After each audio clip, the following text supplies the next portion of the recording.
kemarin ketika saya masih di Komisi 3 dan ketika ada banjir itu jadi nggak Bu Yaya? Karena tadi bicara ada aliran das Matapura. Balai sudah mengungkap mensurvei katanya sudah 30 tahun itu Sungai Matapura itu tidak dikeruk, tidak dipelihara. Nah, berimbas dengan Kota Banjarmasin yang muaranya yang saya tahu mungkin muaranya di hulunya di kita muaranya Kabupaten Banjar itu di Lok Baintan misalnya di sana. Nah, bergeser sampai ke daerah kita sampai ke Muara Trisakti. Nah, sekarang yang jangka pendek saya lihat kan Balai sudah mencoba mengkeruk Sungai Petran. Nah, Sungai Matapura ini gimana nih tindak lanjutnya? Katanya mau dikeruk nih karena sedimennya kan luar biasa nih. Iya, baik Pak. Jadi memang untuk Sungai Matapura sendiri itu nanti mungkin harus ada melewati kajian terkait tingkat sedimentasi, sedimentasi. Jadi kalau berdasarkan data di tahun kami waktu Hanyar masuk ke tahun 94 itu Pak, sebenarnya pasang surut Sungai Matapura ini paling jauh itu Pak sampai sebenarnya ke arah Pengaruan atas. Sebenarnya gitu. Jadi karena proses sedimentasi ternyata memang mungkin karena sedimentasi mungkin setelah pasang itu mungkin tertahan di bagian-bagian yang memang sedimentasinya tinggi. Nah, untuk mengatasi itu memang di dalam kegiatan Balai juga nanti teman-teman Balai melalui Bank Dunia ya Pak ya, loan Bank Dunia tadi juga Pak Wali Kota sudah menyampaikan bahwasanya ada kegiatan NUPREP Nation Urban Flood Resilient Project. Jadi ketahanan kota terhadap banjir. Nah, salah satunya adalah Kota Banjarmasin. Jadi dengan itu beberapa kawasan yang memang selama ini menjadi langganan banjir. Genangan. Bukan kalau kami menyambatnya mungkin selama ini mungkin bukan banjir Pak ya. Karena kita tidak durasi yang lama kan ya Pak ya. Jadi mungkin ada genangan. Tapi kita sepakat dengan kata-kata banjir itu semakin semangat kita untuk melawan bagaimana kita bekerja. Itu aja sih sebenarnya definisinya. Karena memang itu nih, kita ini harus diingat juga memang kita ini dihilir.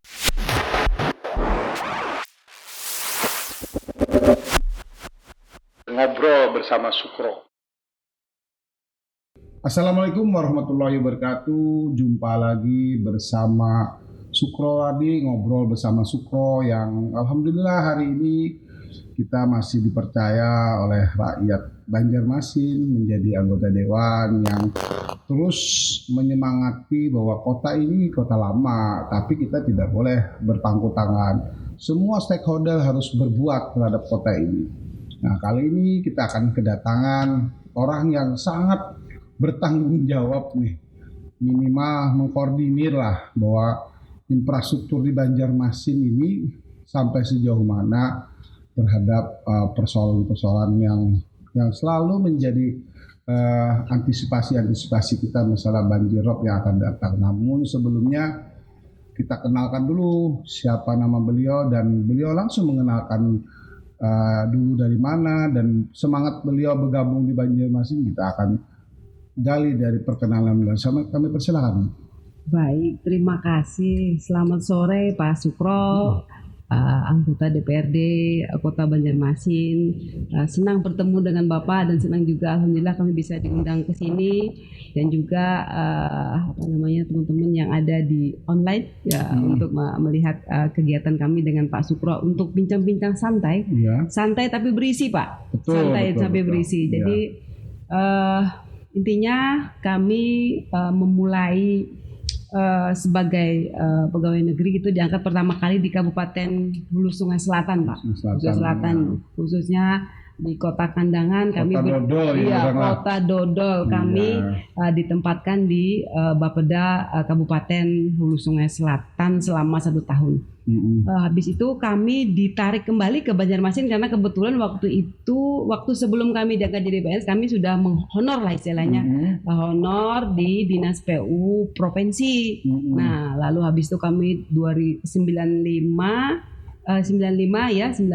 itu tahun 95 kami ditarik kembali ke provinsi untuk menjadi pegawai di provinsi. Nah, sampai dengan tahun berjalannya itu waktu kami memang khusus dulu namanya dulu dinas bidang itu namanya di bidang pengairan dulu ya, bidang pengairan. Jadi memang khusus yang basah-basahan terus nih Pak Sukro, jadi khusus terkait baik itu sungai, irigasi ataupun juga berbahas terkait dengan sumber daya air. Nah sampai dengan tahun 2019 mungkin sekitar bulan September kami alih status menjadi pegawai di Kementerian PUPR khususnya di Direktorat Jenderal Sumber Daya Air. Betul. Nah jadi memang kembali lagi terkait dengan sumber daya air Pak Sukro. Jadi tamen suku kegiatan kami mungkin hampir ke seluruh Indonesia karena kami ditempatkan di Dijen Sumber Daya Air. Nah berikutnya setelah berjalannya waktu selama 2 tahun lebih ada ketertarikan kami juga ya dengan kota ini karena kota inilah kami memulai karir juga keluarga, kebetulan juga dapat orang Banjarmasin, istilahnya orang Banjarmasin, juga dari kecil kebetulan kami yang biasa dulu kami bisa berkunjung di sungai-sungai dulu di Jalan Daya di Gambudata ada sungai, kami bisa berkunjung, tapi ternyata setelah berjalan waktu sungai itu tidak ada lagi kayak itu. Nah jadi ini sangat menarik gitu loh. Ini kenapa ada fenomena apa? Jadi itu yang menarik kami. Kami pengen harapan kami bisa memberikan sedikit warna dan manfaat Pak. Warna dan manfaat kita pengen menemukan kembali mungkin Banjarmasin yang dulu gitu ya. Banjarmasin yang dulu yang mungkin kita banyak sungai-sungai. Nah, sampai di situ Bu yang dipanggil Bu Diah ya, ya. Sampai di situ sepertinya kita sinergi nih, sama semangat dengan saya masuk ke dewan. Ada apa nih dengan kota kelahiran saya? Yang dulu terkenal kota 1000 sungai. Dan Bu Yayah ini seperti background-nya kan memang paham dengan teknis air dan sungai karena cerita beliau tadi menunjukkan bahwa beliau punya background yang pas dengan problem yang dihadapi kota Banjarmasin. Nah ini menjadi menarik juga Bu Yayah ya. Nah sekarang kan kita bicara langsung kepada pokok persoalan karena kita terkaget-kaget tapi juga saya sudah yakin kalau sungai kita selalu berkurang, selalu menyempit, tidak akan bisa menampung datangnya air kiriman dari hulu yang kita waktu zaman lingkungan hidup itu sudah saya keras bahwa jangan ada di hulu sana menebang tambang yang tidak beraturan, hutan yang tidak beraturan. Tuhan kasih rezeki ini kan tidak harus dinikmati oleh sekelompok, tapi harus keseimbangan ekosistem kita. Nah, ketika di Banjarmasin 20 Januari ya, awal 2021 terjadilah hujan yang sangat tinggi intensitasnya dan berbandingan dengan robnya laut yang sudah merembes dan kota kita dekat sekali dengan laut. Nah, fenomena ini Bu Dia kan pasti sudah punya catatan. Gimana nih cara kita mengurai? Karena kebetulan saya waktu itu menjadi tim normalisasi sungai waktu ada banjir itu. Ternyata PUPR ada catatan seputar wilayah kanal yang dibedah kemarin itu menjadi penyebab tidak mengalirnya Jalan Ayani kemarin terjadi banjir, Petron menjadi banjir. Itu ada beberapa titik yang ternyata menyumbat. Nah, dokumen itu sudah dibuka-buka lah Bu Yayah. Karena langsung nih ada orang backgroundnya kan orang punya kemampuan di air pasti sudah bicara pada apa yang sekarang kita skala prioritas pada saat ini tuh ya. Iya, baik. Mungkin begini Pak Sukro. Jadi kita melihatnya mungkin satu sistem sungai itu dalam satu kesatuan wilayah gitu ya Pak ya. Jadi tidak mungkin kita melihat sungai itu hanya satu sistem sungai saja, tapi ada satu kesatuan sistem. Jadi kalau sungai Martapura yang melewati kota Banjarmasin ini adalah bagian dari wilayah Sungai Barito. Wilayah Sungai Barito sesuai dengan PP-nya bahwa kewenangan untuk pengelolaan secara keseluruhan untuk wilayah Sungai Barito ada di pemerintah pusat. Yang diamanahkan kepada Balai Wilayah Sungai Kalimantan Tiga. Jadi memang wilayah sungai Barito, anak sungai nanti adalah misalnya Martapura. Martapura ini adalah das tersendiri, yang meliputi Kabupaten Banjar, Kabupaten Kota Banjarbaru, Banjarmasin, juga mungkin sebagian di Kabupaten Tapin. Nah, jadi memang ini menarik gitu loh, karena akan bersifat lintas kabupaten. Betul, Nah, ini nanti di sini nanti peran pemerintah pusat yang nanti diwakili oleh Balai Wilayah Sungai Kalimantan 3, bagaimana konsep pengelolaan sumber daya air secara makro. Jadi yang pertama memang kita di Balai Pendapat juga sudah membuat pola pengelolaan sumber daya air WS Barito. Ya. Nah, berdasarkan pola itu disusunlah mungkin rencana tindak lanjut.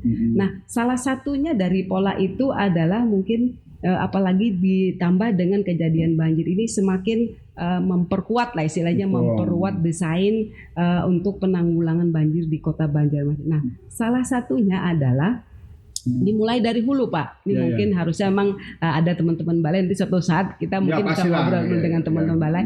Jadi yang pertama itu adalah untuk mereduksi banjir di Das Martapura itu ada namanya nanti bendungan Riam Kiwa yang sudah Riam kanan, Pak. Riam kanan sudah terbangun, ya, sudah ada bendungannya, sudah ada jaringan irigasinya, itu dapat mereduksi debit banjir yang di hulu. Nah, satunya lagi yang sekarang sedang berproses untuk pembangunan bendungan adalah bendungan Riam Kiwa. Jadi memang itu dapat dari desainnya kami lihat dapat mereduksi debit banjir Das Martapura itu sekitar 60%. Itu jangka sudah berjalan ini Pak Sukro. Jadi memang namun mungkin berproses di penyediaan lahan. Oke, sampai di situ Bu ya. Gambaran itu mungkin ini kan ada bidang-bidang dan itu tanggung jawab dengan beberapa pihak. Dalam hal ini diwakili oleh balai. Kemarin ketika saya masih di Komisi 3 dan ketika ada banjir itu jadi nggak Bu ya? Karena tadi bicara ada aliran Das Martapura. Balai sudah mengungkap mensurvei katanya sudah 30 tahun itu Sungai Martapura itu tidak dikeruk, tidak dipelihara. Nah, berimbas dengan Kota Banjarmasin yang muaranya yang saya tahu mungkin muaranya di hulunya di kita muaranya Kabupaten Banjar itu di Lok Baintan misalnya di sana. Nah, bergeser sampai ke daerah kita sampai ke Muara Trisakti. Nah, sekarang yang jangka pendek saya lihat kan balai sudah mencoba mengkeruk Sungai Petrang. Nah, Sungai Martapura ini gimana nih tindak lanjutnya? Katanya mau dikeruk nih karena sedimennya kan luar biasa nih. Iya, baik Pak. Jadi memang untuk Sungai Martapura sendiri itu nanti mungkin harus ada melewati kajian terkait tingkat sedimentasi, sedimentasi. Jadi kalau berdasarkan data di tahun kami waktu Hanyar masuk ke tahun 94 itu Pak, sebenarnya pasang surut Sungai Martapura ini paling jauh itu Pak sampai sebenarnya ke arah Pengaruan atas. Sebenarnya gitu. Jadi karena proses sedimentasi ternyata memang mungkin karena sedimentasi mungkin setelah pasang itu mungkin tertahan di bagian-bagian yang memang sedimentasinya tinggi.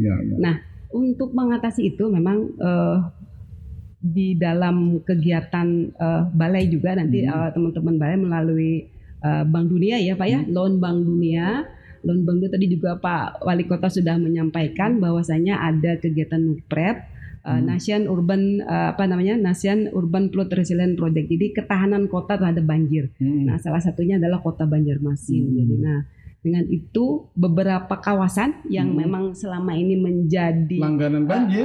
Genangan. Bukan kalau kami menyambatnya mungkin selama ini mungkin bukan banjir Pak ya.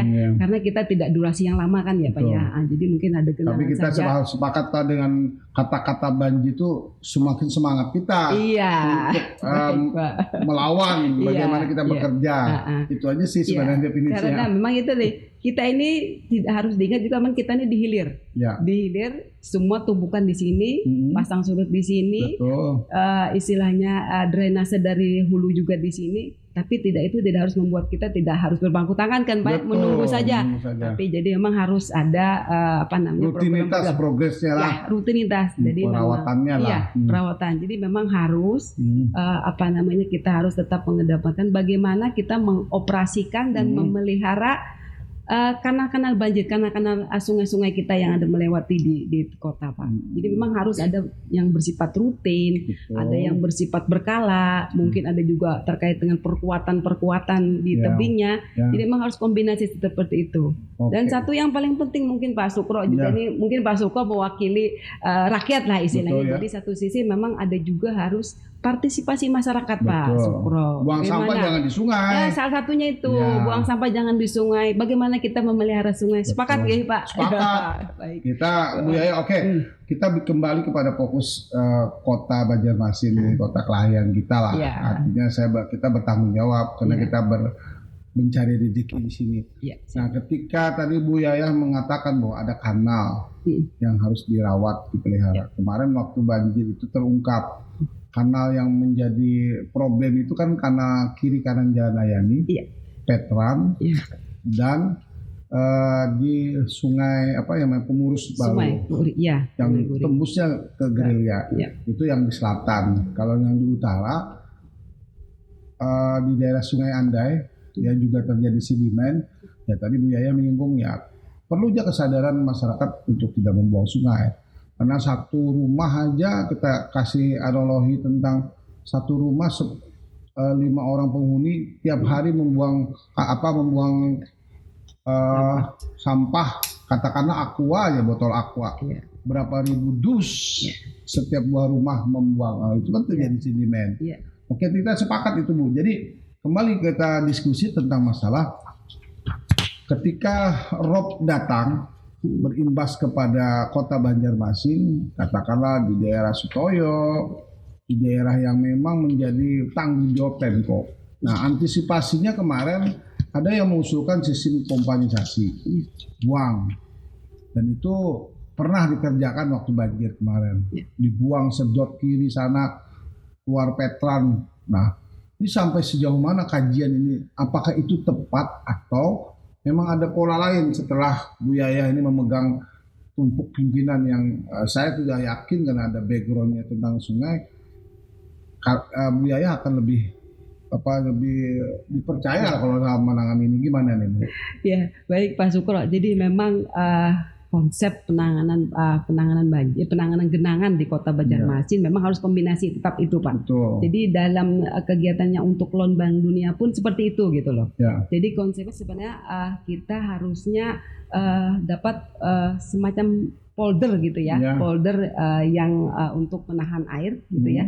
Jadi memang di Dinas PU sekarang kami kombinasikan Pak antara kegiatan jalan, antara kegiatan pembangunan jalan dengan kegiatan drainase dengan sungai. Itu harus satu kesatuan. Jadi nanti jalan dapat berfungsi sebagai polder untuk menahan masuknya air dan juga ada sistem pompanisasi gitu ya Pak ya. Nah, dari satu sisi kanalnya harus tetap terpelihara Pak. Jadi keluar masuk air pasang ataupun drainase itu dapat berfungsi dengan optimal. Dibantu memang dengan pompa, tetap harus dengan sistem pompa. Jadi sistem polder mungkin dalam skala polder yang mini saja dengan memanfaatkan prasarana jalan, Pak. Prasarana jalan, tapi memang harus dioperasikan kalau memang tidak bisa lagi dengan pintu, misalnya pintu kita sudah di saluran kita sudah penuh, di kanal kita sudah penuh, memang harus pompa harus segera dimainkan gitu, Pak. Jadi memang harus kombinasi itu gitu. Betul. Saya juga keliling-keliling itu apa yang disampaikan Muya ini pelan tapi pasti ada sih progresnya tentang bagaimana jalan harus bergandengan dengan drainase seperti yang ada di jalan daerah menuju Sultan Adam ya. Jalan Sultan Lingkar Dalam dulu itu tergenang. Sekarang setelah hari hujan sudah turun ke bawah karena drainasenya sudah menuju ke arah sungai Andai itu ya, yang dulu saya diskusi dengan kabit sungainya, saya nggak ngerti di mana sekarang dia, Pak Tony ya, dia di mana sekarang. Nah, itu sudah teratasi di daerah situ, ternyata jalannya tinggi, drainasinya bisa tadi apa dikatakan Bu Dia. Karena saya pernah ngobrol dengan ahli drainase, salah satu dosen di Fakultas Teknik, Pak Robert ya. Nah, terjawab sudah bahwa yang namanya jalan itu harus berbarengan dengan drainase. Jangan drainasenya duluan dibangun, jalannya nanti. Nah, sebenarnya kan jalannya dulu dibangun. Nah, gimana cara memadukan konsep ini sehingga daerah-daerah yang seperti Banjar Selatan ya, saya lihat di Bumi Mas itu kalau sudah banjir karena di muka laboratorium itu seperti siap untuk menampung air karena fungsi drainasinya terputus, tidak masuk ke Jalan Ayani, tidak masuk ke crossing ke daerah Bumi Mas dalam, artinya keluar dari Sungai Guring itu gimana nih? Iya. Nah, tahapan ini karena ini Bu Yahya nih kita kejar-kejaran nih, ketika rob tinggi, hujan tinggi, kita tidak lagi bicara dengan teori kan, tapi bicara dengan action. Iya. Nah, apa sebenarnya terobosan yang harus kita bangun yang secara out of the box nih dalam kota Banjarmasin? Yang pertama out of the box-nya Pak, kita harus tetap bekerja Pak. Harus tetap bekerja, optimalkan seluruh daya dan upaya. Apa yang kita punya, pompa harus kita optimalkan. Terus yang drainase yang masih terputus, coba kita koneksikan Pak. Dengan tetap harus juga masyarakat ikut berpartisipasi Pak. Jadi bukan hanya taruhlah misalnya kami di PUPR ada pasukan turbo ya Pak ya. Nah tapi kan itu terbatas Pak, terbatas. Jadi memang harus ada partisipasi juga masyarakat, memastikan di lingkungan mereka sendiri tidak terjadi penyumbatan Pak. Tidak terjadi penyumbatan dan drainase yang ada di kawasan mereka itu bisa terkoneksi misalnya dengan drainase perkotaan ataupun drainase yang langsung ke sungai. Itu sangat penting Pak. Jadi pemahaman ini sangat penting. Tadi memang dikatakan Pak Sukro mungkin tanggung jawab ada di misalnya di Dinas PUPR. Tapi tanggung jawab itu marilah kita tanggung bersama. Kita tanggung bersama dengan masing-masing siapa akan berbuat apa gitu Pak, yang paling penting. Bu Yahya, siapa yang berbuat apa ya saya sepakat. Regulasi juga harus menjadi hal yang penting. Ini berkaitan Banjarmasin dulu sudah menggolkan perda tentang rumah panggung. Nah, ini kan saya lihat perumahan-perumahan regulasinya kan mengarah pada yang penting dia bangun. Nah, bagaimana peran Dinas PUPR dalam hal ini mensinergikan? Karena ujung-ujungnya kan kalau ada banjir PU yang dihalahan. Padahal ujung pangkalnya yang beri izin dong, yang tidak punya komitmen terhadap perda itu sendiri. Gimana nih cara rekomendasi PUPR? Karena nanti kan ketika orang membangun rumah, PUPR kan bertanggung jawab. Ya, saya tidak mengizinkan, padahal yang minta izinnya orang yang paham tentang regulasi. Gimana caranya? Iya, baik Pak. Jadi yang untuk izin sebelum masuk ke perizinan Pak, memang sekarang sudah mulai kami kaji kembali terkait mungkin SOP untuk perizinan. Jadi ada beberapa item mungkin termasuk salah satunya site plan Pak. Nah di dalam site plan ini secara bukan hanya terkait dengan rumahnya saja Pak, misalnya terkait berapa 80-20 misalnya. Nah itu juga di dalam set plan kami minta sudah ada skema drainasenya Pak. Skema drainasenya nanti dibuangnya kemana, sungai mana. Jadi memang sebelum mereka ngajukan izin, mereka dulu minta untuk terkait pemanfaatan pola ruang Pak. Nah apakah memang ini kawasan perumahan ataupun kawasan yang lain. Itu satu. Nah yang kedua tadi terkait dengan set plan Pak. Jadi memang kami minta sebelum masuk ke perizinan itu lengkapi dulu. Set plan-nya berisi ada drainase kawasan, kawasan perumahan. Nah sudah kita ada RT/RW sudah ada, RDTR sudah ada Pak. Terus satu lagi nanti setelah masuk di perizinan nanti akan didiskusikan kembali dalam forum tata ruang. Forum tata ruang ini diketuai oleh Pak Sekda Pak. Jadi di dalamnya ada SKPD terkait, praktisi tata ruang, pemanfaatan ruang. Nah disitulah beberapa rekomendasi nanti terkait dengan pemanfaatan ruang, termasuk nanti drainase dan sungainya. Jadi tidak boleh ada yang istilahnya air ini dibuang kemana? Biarkanlah melarut sendiri. Tidak Pak. Jadi harus ada kejelasan di dalam set plan itu. Harus jelas. Jadi memang ini mohon maaf mungkin ada beberapa perizinan, pengetatan kita bersama lah sebenarnya. Kami harap juga mungkin nanti lewat Pak Sukro sebagai anggota dewan juga dapat mensosialisasikan bahwa ini bukan untuk memperlambat, tapi untuk kita kedepannya menjadi lebih menata lagi. Begitu Pak. Nah saya juga dengar ketika mulai dengan penataan ini banyak warga, banyak teman-teman saya kesulitan katanya memberikan izinnya, khususnya di Jalan Ayani yang kemarin menjadi titik perhatian. Jembatan kita bongkar. Tiba-tiba orang yang merasa dibongkar, merasa ingin membangun sendiri, biaya sendiri, kesulitan, tapi tidak mudah katanya membangun sekarang. Ini gimana nih? Kalau saya sih kemarin punya ide bahwa pemilik ruko yang ada di sepanjang Jalan Ayani dipanggil, disampaikan bahwa master plan kita, set plan kita tentang masalah kanal ini seperti ini, lebarnya seperti ini, desainnya seperti ini. Sebenarnya di forum ini Bu Yaya, saya juga sedikit agak miris dan sedikit kecewa. Tiba-tiba jembatan dibangun dengan desain yang saya dulu ngobrol lah dengan timnya normalisasi juga dari kabitnya Pak Tony, kita belum memutuskan lebar sungai Jalan Ayani berapa sih sebenarnya yang kita sepakati.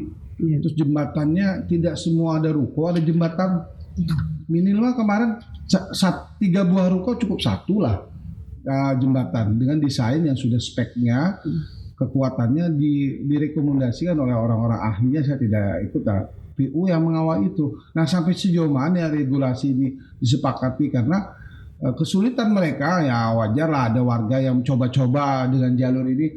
Saya udah melihat ini, saya pantau terus sepertinya komit nih kepala dinas PU-nya dan jajarannya tidak sembarang, walaupun yang datang itu orang-orang yang punya wawasan. Saya tidak mau lagi bicara orang kuat, yang orang yang punya wawasan lah. Ya kan, yang sekarang datang katanya tetap positif. Gimana nih cara mengomunikasikan yang jangan sampai nanti ada tekanan-tekanan karena merasa dia tidak disepakati. Gimana cara yang dia? Ya, baik, mungkin tetap kita kembalikan ke aturan ya Pak. Betul. Ya. Aturan paling tidak kita mengawal tentang sempadan ya, ada sempadan sungai ya, berdasarkan keputusan wali kota tentang penetapan sungai dan juga mungkin terkait dengan penetapan sempadan sungai. Jadi memang kalau untuk sungai Ayani, jadi memang kita kembalikan lagi lah. Istilahnya kita ingin mengembalikan lagi pelan-pelan Pak, pelan-pelan tapi pasti ya. Berproses Pak, semua berproses ya. Berproses dengan sambil mungkin tadi disampaikan Pak Sukro juga bahwa kita juga harus tetap menggencarkan sosialisasi gitu ya. Nah, jadi memang saat ini Pak Sukro di Dinas PUPR Kota Banjarmasin memang ada namanya bidang wasbang Pak. Nah, pengawasan dan pembangunan. Jadi memang disitulah nanti yang menggodok terkait bagaimana itu proses perizinan, persetujuan bangunan gedung Pak.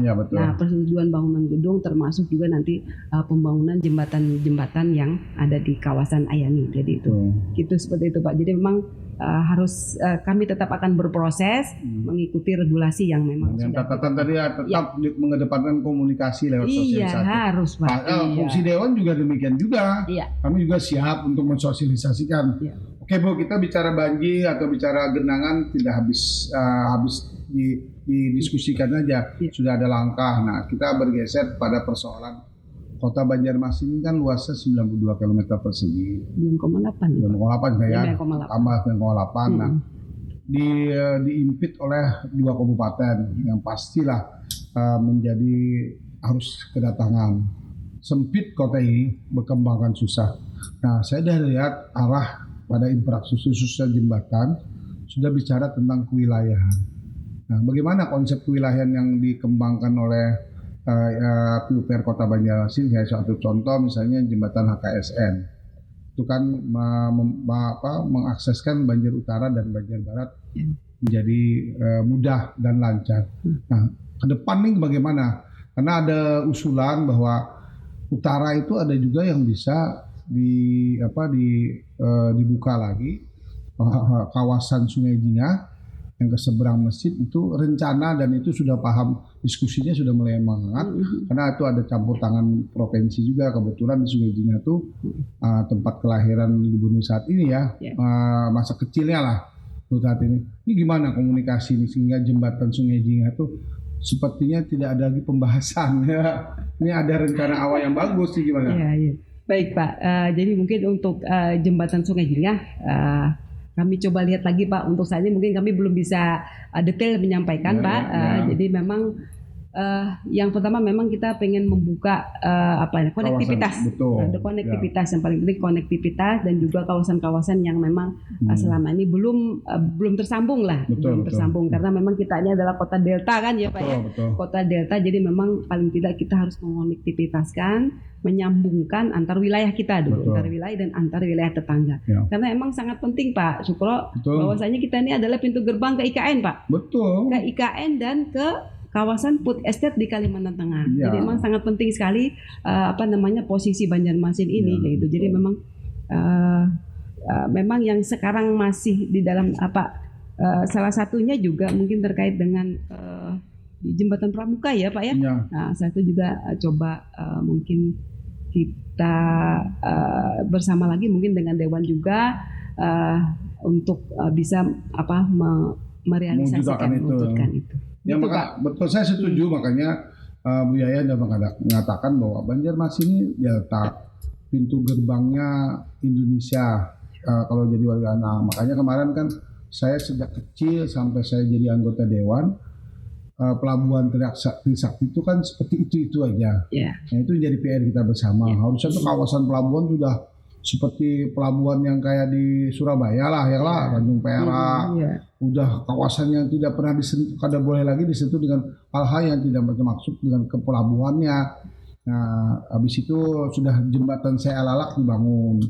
Akses kita terhadap tetangga juga akan terbuka lebar. Nah, menyangkut dengan jembatan Pramuka dan jembatan Sungai Jinga, saya pikir kan ini kan sesuatu yang memang dibutuhkan. Tinggal bagaimana grand design strategi yang mana skala prioritas yang bisa dibangun dan bisa jabatan Ibnu Arif ini kan jabatan yang paling singkat nih. Kurang lebih hampir 2024 kan sudah berakhir. Cuman mengejar waktu hampir 2 tahun lah lagi kan. Nah, tentu saya sebagai anggota Dewan kan sudah mencoba mempush. It's okay jembatan yang berbasis pada wilayah yang luas, jembatan Pramuka. Tapi kan biaya, waktu itu menjadi tolak ukur. Nah, di Sungai Jinga itu kan kalau katanya ada salah satu anggota Dewan, mantan Wagub lah mengatakan kalau toh biaya dari jembatan Sungai Jinga itu tidak dipunyai oleh Pemko, dia minta surat mengusulkan kepada Pak Gubernur, ya provinsi lah yang akan mensupport dari anggaran itu katanya. Ya paling tidak kalau jembatan HKSL cuman dananya 60 miliar itu bisa, is okay katanya. Itu yang sebenarnya yang Ibu Yayah yang menjadi titik temu, mudah-mudahan ini angin segar nih bagi pemimpin yang baru ini kan. Karena saya yakin tadi dari pengenalan, ini backgroundnya memang paham tentang sungai. Nah, kalau orang paham tentang sungai, perdebatannya tidak akan susah Bu Yayah. Saya kira nih udah luar biasa seorang wanita tertarik untuk membangun kota Banjarmasin walaupun tidak kena klien, tapi suaminya orang Banjar. Cintanya bukan dengan suami aja lah, tapi dengan kota juga kayaknya ya. Ini surprise bagi warga kota Banjarmasin. Sudah terminum banyu Martapura Pak. Sudah terminum banyu Sungai Martapura. Oke, saya kira kita akan terus bekerja sama ya sebagai legislatif dan eksekutif. Prinsipnya kita bekerja dengan proses dan tahapan yang jelas. It's okay itu nanti prestasi itu. Nah, makanya saya bilang dengan Pak Wali Kota, mari kita bersahabat dengan ide dan gagasan, bukan bersahabat dengan kekuasaan.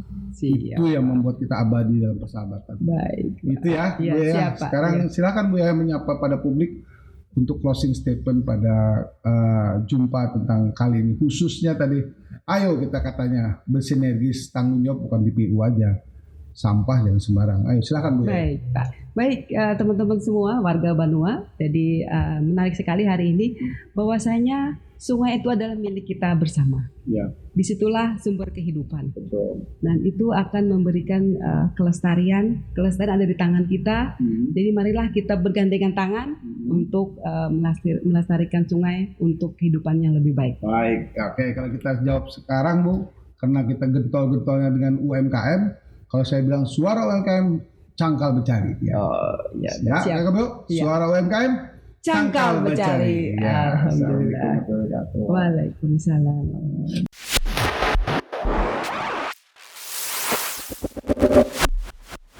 Ngobrol bersama Sukro.